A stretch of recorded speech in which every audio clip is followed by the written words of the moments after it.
আজকে নদীর একদম ফ্রেশ তাজা মাছ দিয়ে রান্না করছি। যেখানে পটল আলুর চচ্চড়ি, ট্যাংরা মাছ দিয়ে কচি বেলে এগুলো দিয়ে রান্না করছি। অনেক মজার কিন্তু কালারটা এসেছে, খেতেও অনেক মজাও হয়েছিল।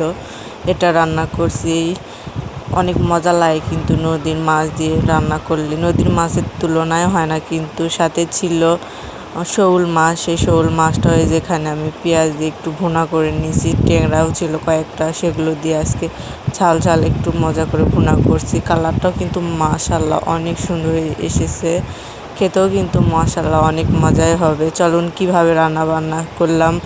এই তো দেখেন। আসসালামু আলাইকুম ভাই বোনেরা, দেশ বিদেশে যেখান থেকে দেখতেছেন অবশ্যই আমাদের পুরো ভিডিওটি দেখে লাইক করবেন, সাবস্ক্রাইব করে আমাদের পরিবারের পাশে থাকবেন। এগুলো মাছ আপনাদের ভাই আর আমার শ্বশুরমশাই নদীর থেকে ধরে আনছে, সেগুলো এই তো শাশুড়ি বৌমা মিলে কাটাকাটি শুরু করে দিছি। অনেক মাছ হইতেছিল কয়েকদিন যাবৎ।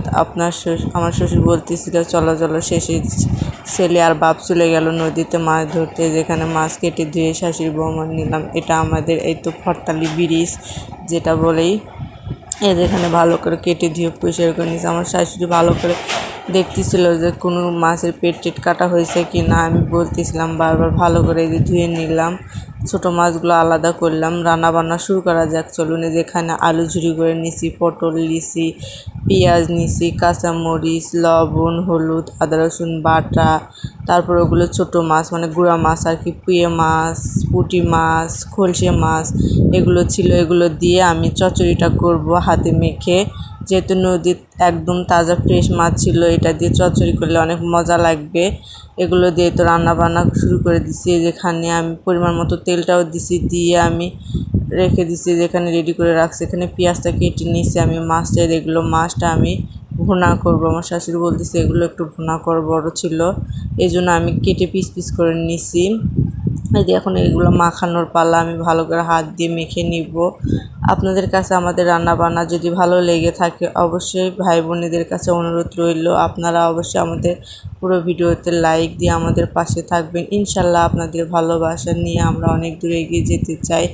যেখানে আমি আগে পেঁয়াজ আর কাঁচামরিচটা ভালো করে মেখে নিচ্ছিলাম, নিয়ে তারপর আমি এগুলো আলতো করে আলু আর পটল দিছি যাতে একটু নরম নরম হয়, তরকারিটা খেতে ভালো লাগে। যেখানে আলু পটলটা আলতো করে মেখে নিচ্ছিলাম। মাখতে মাখতে দেখেন অনেকটা কমাই গেছে। আমার শাশুড়ি বলে হাতে মেখে রান্না যতই করো না কেন হাতের ভিতরেও অনেক স্বাদ আছে। অবশ্যই এটা কিন্তু ঠিক। যেখানে আলতো করে মাখাই নিলাম, দেখেন মাখাতেই বোঝা যাচ্ছে তরকারিটা অর্ধেক হয়ে এসেছে। যেখানে সামান্য করে হাতটা ধুয়ে পানি দিয়ে দিলাম, যেহেতু পটল থেকে অনেক পরিমাণে পানি উঠে যাবে। এতে চুলার উপর বসায় দিছি। হওয়ার মাঝে মাঝে আমি হালকা করে নেড়ে চেড়ে দিব যাতে মাছগুলো ভেঙে না যায়। যেখানে হালকা করে নেড়ে চেড়ে আমি আবার ঢাকনা দিয়ে আমি পুরপুরা করে নিব। আমরা গ্রামের মানুষ পুরপুরাই বলি, মানে হাতে মাখা পুরপুরি বলি বেশিরভাগ সচরাচর। আমার মারাও যেটা বলে, আমার শাশুড়িরাও ওটা বলে, আমিও ওইটাই বলি। যেখানে ভালো করে পুরপুরা করে নিলাম, হয়ে গেছে রান্নাটা আমার। এই তো আলোর জন্য ভালো মতো বোঝা যাচ্ছে না, কালারটা কিন্তু অনেক সুন্দর এসেছিলো। এই যে ফাঁকে আমি কড়াইটা বসাই দিলাম, দিয়ে পরিমাণ মতো তেল দিয়ে দিলাম।